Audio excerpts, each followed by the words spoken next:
Hello everyone, Isaac24 here. Got a video today that's going to make you southerners want to cry, and a video that to us northerners is going to be like, what are you looking at even? There's no surprise. So here we're out at the van, and let's put it this way. This thing, here's the thing, it's a 2004 with just about 230,000 miles on it. Now if you just take a quick look, you'll say, really? Only 230? Or like, you know, like it actually has 230 on it. Like, it doesn't look like it. Like, there's not really that much rust that you can see even on this side. You look at this and you say, really? 230 on this thing? Yeah. Well, this is what I'm going to show you is what happens when you live in Michigan your whole life. And then here's the problem. What I suspect happened with this van, I'm the third owner of it. The original owners had it from 04 all the way to 13. What I suspect they did is they gave this thing every, automatic car wash that they wanted to, the simple spray offs, and they didn't touch the underneath. And in the winter, they would just take it to the automatic car wash. I suspect that's what happened. They took care of it mechanically. Granted, they did throw a little hitch on there, so I don't know what they were towing. That hitch receiver was on there. That hitch is mine, but then the guy I bought it from bought it for his family. They had it all the way from, I think, 120,000 miles to 226,000. He was a mechanic. He took really, really good care of it mechanically. But at 9 years old, the rust was already pretty much unstoppable because this thing never got the underbody washed. So because of that, it looks great out here. And when you open the doors, there's a little bit creeping through here, but nothing crazy. Even back here you can see, really nothing crazy. The most common spot on these to rot out is right here, and you can see this one's got some marking. But really, the spot where they usually rot out doesn't seem all that bad. The only real visible rust spot on the body's right here. Even if you come around to this side, this was not even like that, and down here too. So, show you what the problem is. It's the invisible rust. So, when I first bought the van, I had a spot on the subframe welded, and I can show you what spot it was. It was up here towards the front on the passenger side, and you can actually see what the spot was that was welded. It was that, you can see where the weld is. All right up in there. There was a giant hole there. So I had to get that fixed because that's structural. So the only other spot that started to get bad on this was the back wheel wells. In other words, you start poking around and you can start to see the inside of the van, the gray paneling on the inside of the trunk. i.e., you can see this paneling, which is not good. Well, it's a little worse than I thought it was, because apparently this thing has been bumping itself along enough to be knocking the rust off as I drive. So this finally started to give out. I pulled some of this off earlier. I don't want to make more of a mess, but this is finally starting to actually give out. This back here, you can hear. But the real issue, here's the wheel well. Let's move over here. Yeah. That's the inside of the van. You can poke your finger through and see the inside there. That's the carpeting that I'm touching right now, the insulation. This is all still solid over here, but over here, this is all, and it goes down to about here.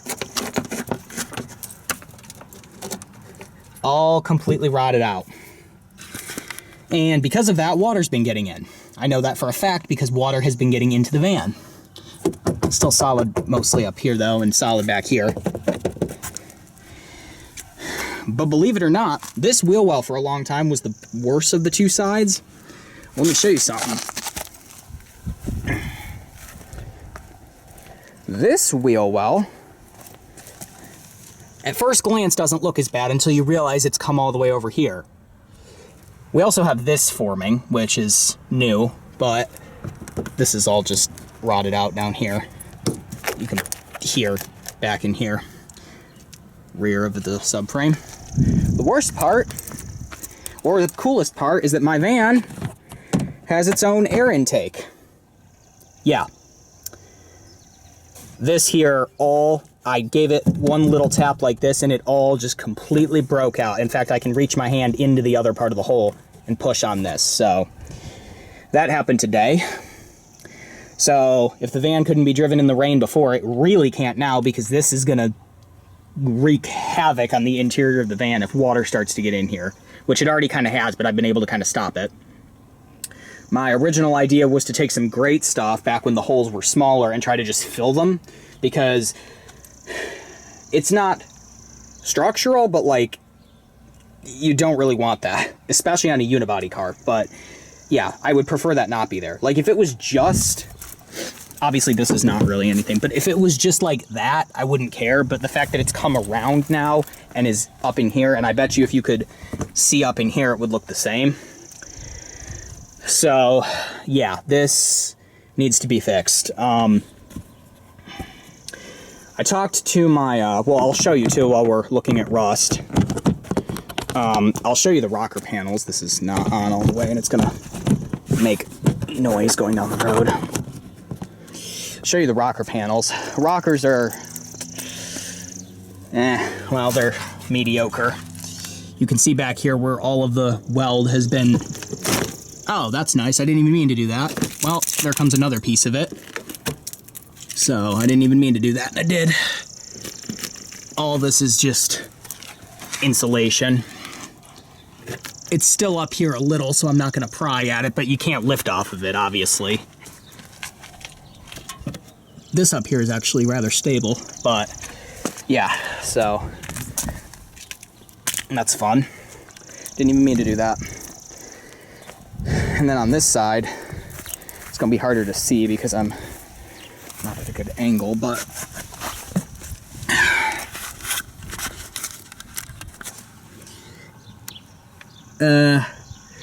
this is still solid, but when you come back here, you know, this is still holding on. This is all, I mean, you can hear it. If you pull that hard enough, it's coming through. This is about to, can't see it. Oh, nice. Well, may as well take that out. It's about to fall out anyway. And then back here, again, not terrible, but you can see all the rockers are out. May as well just break this off. It's gonna fall off anyway. So that's cool. I didn't even mean to pull more rust off, and I did. So that's swell. So I'm gonna have to get the broom back out here, which I didn't want to do. So yeah, needless to say, this thing needs to be fixed. The rockers are not my concern, really. I mean, the thing is, it's a unibody car, so it really shouldn't look like that. But I mean, if anyone lives, you know, in the north, you know how many cars you see driving around that look worse than that, where, you know, like the Malibus and the G6s, where it's just complete holes. So, and that's going to be expensive. That will be expensive to fix. But I shot my my welder guy who did the subframe a message, and I basically said, you know, hey, you want to take a look at this? I got some holes in the wheel wells. I did also discover, while we're talking about issues, I did discover one other rust spot that might be concerning. Like, actually, I'm gonna see if I can show it. I don't remember really where it was. I don't know if I'm gonna be able to show it, but it's like right there. And then there's another one that's over there that I'll try to zoom in on. But yeah, the cradles on these are notorious for rotting too. So I'm gonna see, that needs to be addressed, and the wheel wells need to be addressed. This I'm not as concerned about yet, because the van, I mean, it has 230,000 miles. And then the thing is too, it's in mechanically good shape. That's the thing. And the interior on this thing's mint too. I don't want this to be the end of it. I'd like to fix this and get it to 350,000 miles, because I think it'll make it there easily. This thing is, you know, a tank, aside from sucking down gas every fucking 2 weeks. No, it's decently fuel efficient. But the only mechanical issue per se that this thing has is occasionally around 40 miles an hour. It really only does it at about 40. If you give it gas a certain way, the transmission will kind of jerk, like it's trying to upshift, but it won't, or downshift, which the transmissions on these vans are garbage anyway. That's the Ford vans, the GM vans, they all had transmission problems. The Chrysler vans either did or didn't. You really got a good one or a shitty one.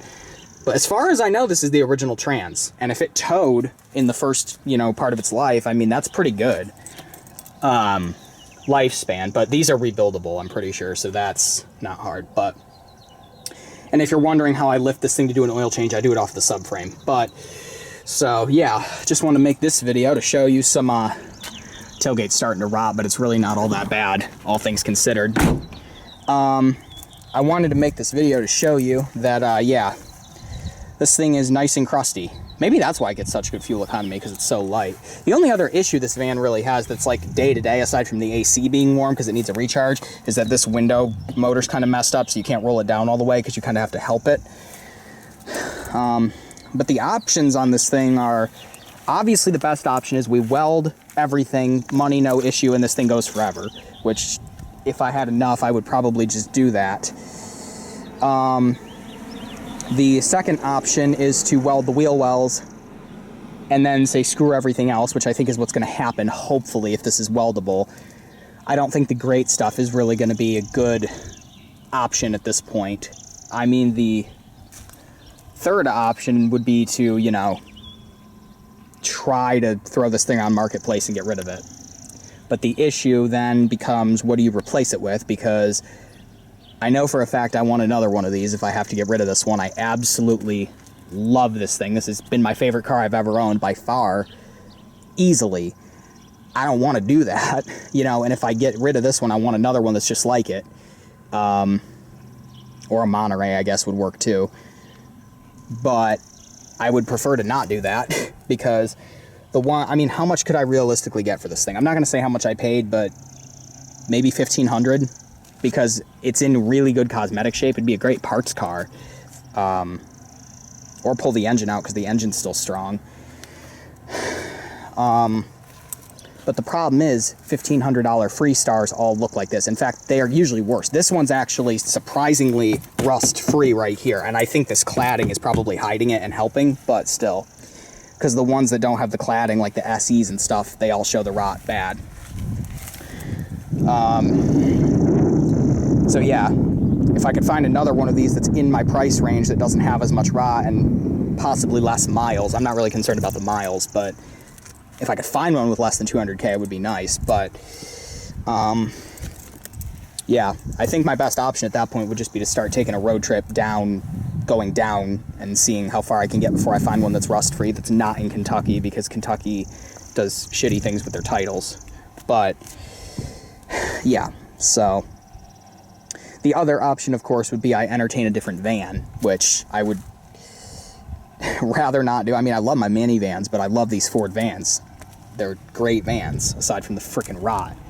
But, I guess I could look at a Windstar, too, but I really don't want to go older than 04, because this thing's already 20 years old. And they made a lot of improvements with the changeover to the Freestar that I'd like to keep. Villagers are basically extinct. You're not going to find a Villager. And the other American vans, I'm not getting a GM van. They're all junk. They're worse than these are. The Adventures and all those shitty vans. And I guess I could entertain a Town & Country or a Caravan of this age, like the sort of round body style, but the problem with them, they have rust issues bad. They like to rot all up throughout here. And it's very hard to find one that hasn't done that, because they legitimately all do that. So, yeah, you're really stuck with a Ford if you want a good American van. But what I've found too is, my cousin has one. She has an 06, and it's only got 150,000 miles. Mechanically, it's great. It's got the 3.8 V6. It's a great van. But holy God, the whole, it's a foot deep of rust. You can put a ruler up to it and just everything on the thing is shredded, even with that few amount of miles. So, yeah, what do? You're kind of screwed. They're out there, but they're hard to find. Although they sold a lot more caravans in Town and Country, so parts are easier to find, the vans are easier to find. You're a lot, you know, it'll be easier parts-wise with one of those than these, but they're not bad, I just don't like them as much. I've driven them, they drive worse than these do. And then, of course, you could look at an import, but pretty much the only good import is a Sienna, like that one. And those are out of my price range anyway. So, yeah. You could look at an Odyssey, but you got to be careful with those because of the transmissions, which is a shame because I like the Odysseys. And then there's like the Nissan Quests, but those are all terrible too. So, yeah, I really want another Freestar. But, I don't know. I'd like to keep this one. This one is good enough that I think we can keep it on the road as long as we check it out and make sure it's okay. So, I'll probably have another update. Hopefully we can weld the shit, but if not, then we'll figure something out. So that's going to be it. Thank you for watching. Made this longer than I wanted, but subscribe, like, check out isaac24.com, and hopefully we can get this shit welded pretty soon. Bye-bye.